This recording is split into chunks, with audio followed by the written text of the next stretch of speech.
Assalamualaikum warahmatullahi wabarakatuh. Jadi ini adalah video untuk presentasi kelompok kami di mata kuliah struktur data dan algoritma. Kelompok kami akan membahas tentang tree dan saya sendiri akan membahas tentang definisi tree itu sendiri. Tree adalah non-linear hierarki struktur data yang terdiri dari node dan saling terhubung ke edge. Jadi kayak pohon yang setiap batang atau cabangnya itu terhubung-hubung. Sebelum mengenal lebih lanjut, saya akan menjelaskan kenapa tree itu perlu. Karena struktur data lainnya seperti array, linked list, stack, dan queue merupakan linear struktur yang datanya terhubung secara berurutan. Dan pada struktur data yang linear, penambahan data yang banyak itu membutuhkan waktu yang banyak pula, karena kita kalau menambah data otomatis kita harus menambah programnya atau menambah algoritmanya. Dan tree ini menjadi solusi karena memungkinkan untuk mengakses data secara cepat dan mudah karena tree merupakan non-linear.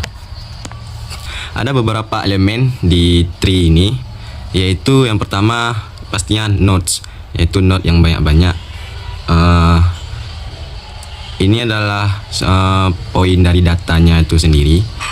Dan setiap node dengan node yang lainnya itu dihubungi oleh edge, yaitu link penghubung antara dua node. Untuk node yang paling atas atau paling pertama itu namanya root, dan node yang terhubung oleh root itu namanya child node, dan node yang tidak terhubung dengan root itu namanya leaf node.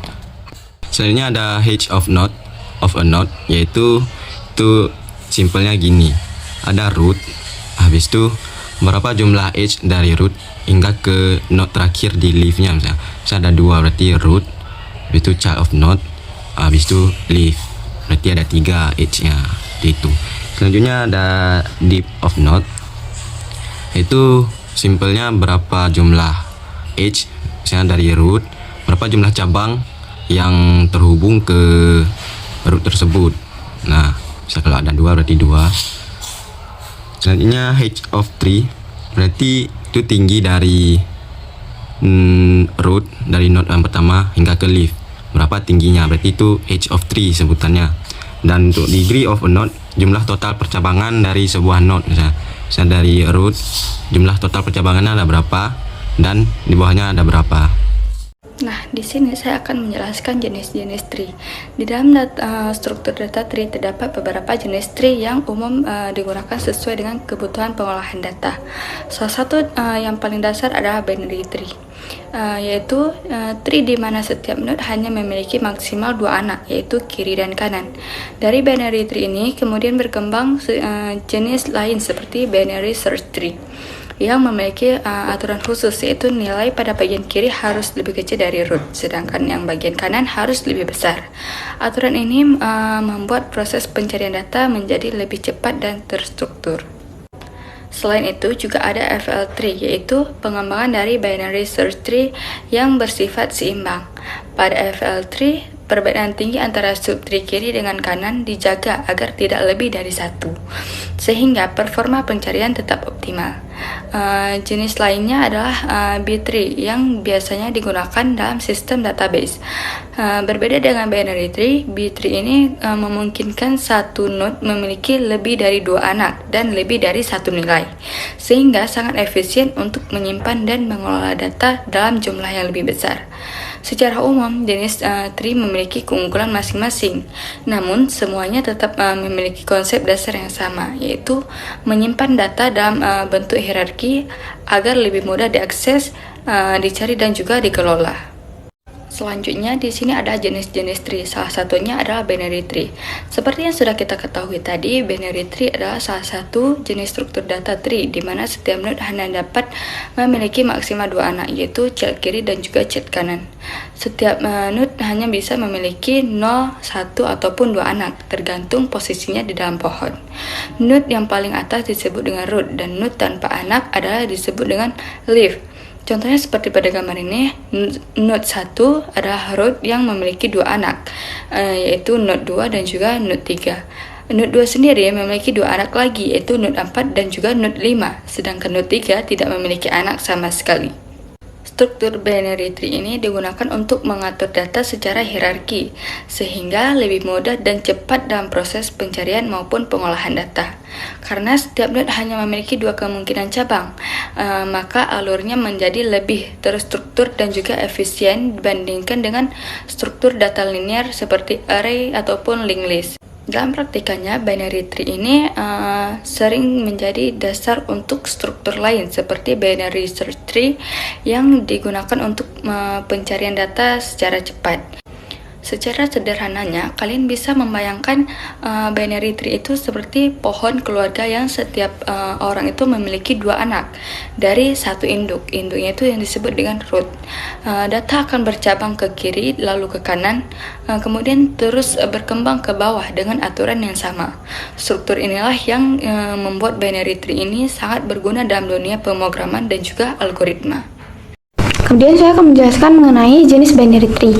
Nah, di sini itu ada full binary tree, yaitu jenis binary tree di mana setiap parent atau internal node-nya itu memiliki terdapat dua anak atau tidak memiliki anak sama sekali, sehingga tidak boleh ada node yang hanya memiliki satu child.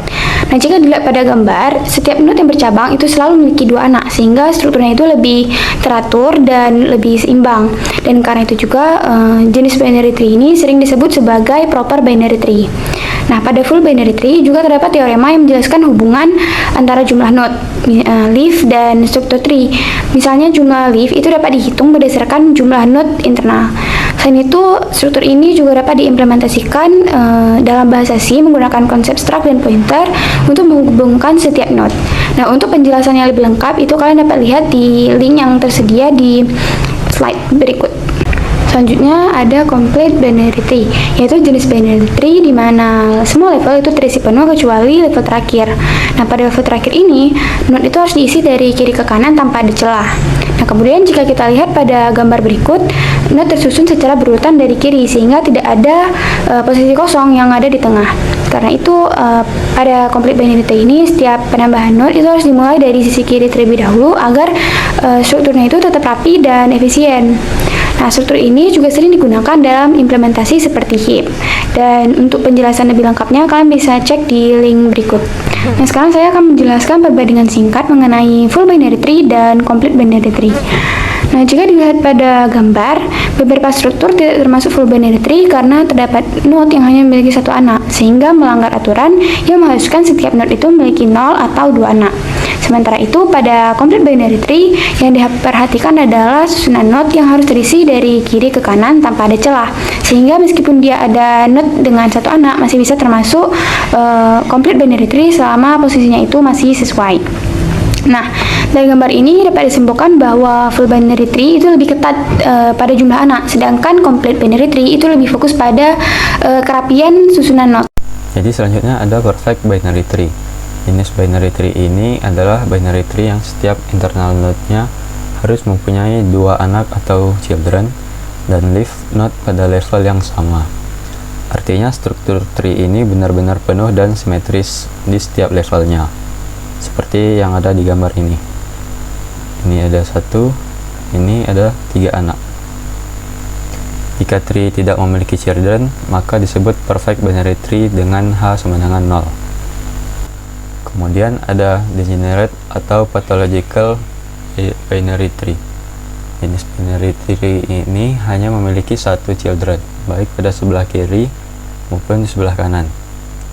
Akibatnya, bentuk tree ini menjadi seperti linked list dan tidak efisien untuk pencarian data. Kemudian ada balanced binary tree. Balanced binary tree adalah tree yang memiliki perbedaan antara subtree kiri dan sebelah kanan tidak lebih dari satu, atau maksimum hanya satu. Tujuannya adalah untuk menjaga agar proses pencarian tetap cepat dan efisien. Jadi kesimpulannya, perfect binary tree adalah binary tree yang penuh dan semua levelnya sejajar. Degenerate binary tree hanya satu cabang, seperti linked list. Dan balanced binary tree, tinggi kiri dan kanannya itu seimbang. Selanjutnya kita masuk ke pembahasan binary search tree. Jadi, binary search tree atau yang sering kita singkat menjadi BST, jika sebelumnya kita hanya membahas pohon biner secara umum, BST ini adalah struktur data yang jauh lebih cerdas karena ia dirancang untuk melakukan pengurutan dan pencarian data secara efisien.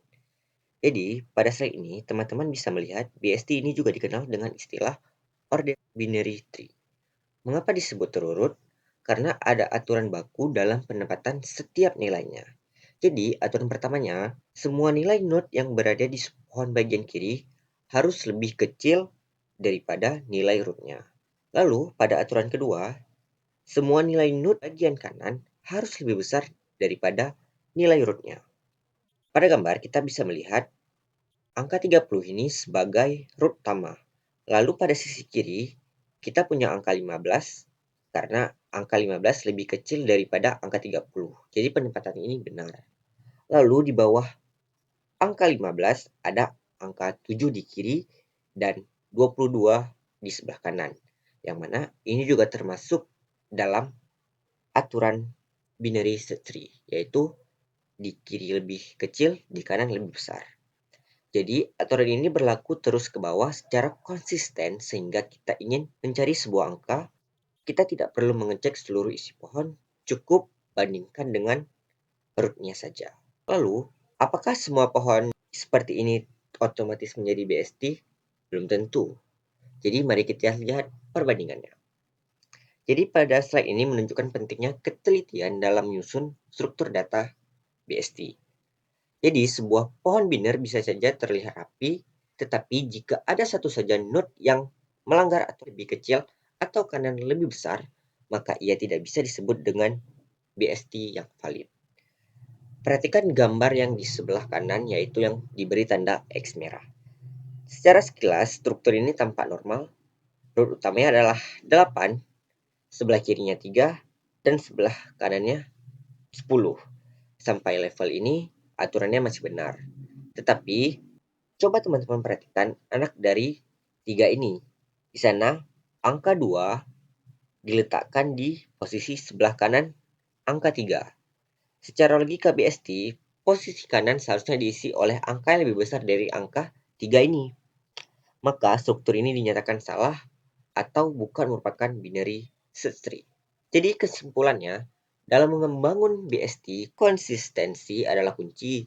Jika satu node saja salah letak, algoritma pencarian komputer akan gagal menemukan data tersebut. Itulah mengapa validasi seperti ini sangatlah penting dalam pemrograman. Selanjutnya, aku akan jelasin slide 18 dan 19. Pada gambar tersebut menunjukkan proses pembuatan BST atau pohon pencarian biner secara sederhana. BST adalah cara menyusun angka dalam bentuk pohon agar mudah dicari kembali. Aturan utama dari BST, kita mulai dari root atau angka paling atas. Jika angka baru lebih kecil, maka taruh di sebelah kiri, sedangkan angka yang lebih besar taruh di sebelah kanan. Selanjutnya kita masuk ke langkah-langkahnya. Di sini pada step 1 ada angka 43 sebagai akar atau pusatnya. Terus pada step 2 ada angka 10, karena angka 10 lebih kecil dari angka 43, maka dia masuk ke kiri dari angka 43. Selanjutnya pada step 3 ada angka 79. Karena lebih besar dari 43, maka masuk ke sebelah kanan angka 43. Kemudian pada step 4 ada angka 90, karena dia lebih besar dari 43 dan lebih besar dari 79, maka dia masuk ke sebelah kanan angka 79. Kemudian pada step 5 ada angka 12, karena dia lebih kecil dari angka 43, maka dia masuk ke sebelah kiri. Tetapi lebih besar dari angka 10, maka masuk ke sebelah kanan angka 10. Selanjutnya pada step 6 ada angka 54, dia lebih besar dari angka 43, maka ke kanan. Tetapi lebih kecil dari angka 79, maka masuk ke kiri angka 79. Terus pada step 7 ada angka 11. Karena dia lebih kecil dari 43, maka masuk ke kiri, dan lebih besar dari angka 10, maka masuk ke kanan. Tetapi lebih kecil dari angka 12, maka masuk ke sebelah kiri angka 12. Terus pada step 8 ada angka 9. Karena lebih kecil dari angka 43, maka masuk ke kiri. Dan lebih kecil dari angka 10, maka masuk ke sebelah kiri angka 10. Terus yang terakhir pada step 9 ada angka 50, karena lebih besar dari angka 43, maka masuk ke sebelah kanan. Tetapi lebih kecil dari 79, maka masuk ke kiri. Dan lebih kecil dari 54, maka masuk ke sebelah kiri dari angka 54. Kenapa dibuat seperti ini tuh? Agar proses pencarian angka menjadi sangat cepat. Kita tidak perlu mengecek semua angka satu persatu. Cukup bandingkan dengan angka di setiap cabang, apakah lebih besar atau lebih kecil. Lalu pilih mau belok ke kiri atau ke kanan. Pada slide ini, saya akan menjelaskan tentang operasi pada binary search tree, yaitu operasi search, insert, dan delete. Setiap operasi memiliki algoritma atau langkah-langkah tertentu. Pertama, ada search atau operasi pencarian. Algoritma pencarian dimulai dengan memeriksa apakah root bernilai 0. Jika root bernilai 0, maka tree kosong dan data tidak ditemukan. Jika nilai yang dicari sama dengan data pada root, maka data tersebut ditemukan. Jika nilai yang dicari lebih kecil dari data pada root, maka pencarian dilanjutkan ke subtree sebelah kiri. Sebaliknya, jika nilai yang dicari lebih besar dari data pada root, maka pencarian dilanjutkan ke subtree sebelah kanan. Proses ini terus dilakukan sampai data ditemukan atau sampai root bernilai 0. Nah, yang kedua ada operasi insert atau operasi penambahan data. Algoritma dimulai dengan memeriksa apakah node bernilai 0. Jika node bernilai 0, maka dibuat node baru dengan data tersebut. Jika data yang akan dimasukkan lebih kecil dari data pada node, maka proses insert dilakukan pada subtree kiri. Jika data lebih besar dari data pada node, maka proses insert dilakukan pada subtree kanan. Proses ini berlanjut sampai ditemukan proses kosong untuk menempatkan node baru. Nah, yang ketiga ada delete atau operasi penghapusan data. Algoritma dimulai dengan mencari terlebih dahulu node yang akan dihapus. Jika node tidak ditemukan, maka proses berhenti. Jika node yang akan dihapus memiliki 2 anak, maka dicari nilai terbesar pada subtree kiri untuk menggantikan nilai node tersebut. Setelah itu, node pengganti tersebut dihapus dari posisi sebelumnya. Jika node hanya memiliki 1 anak, maka node tersebut digantikan oleh anaknya. Sedangkan jika node tidak memiliki anak, maka node tersebut langsung dihapus dari tree. Dengan adanya algoritma ini, binary search tree dapat melakukan pencarian, penambahan, dan penghapusan data secara terstruktur dan efisien. Terima kasih dan cukup sekian presentasi dari kelompok kami. Wassalamualaikum warahmatullahi wabarakatuh.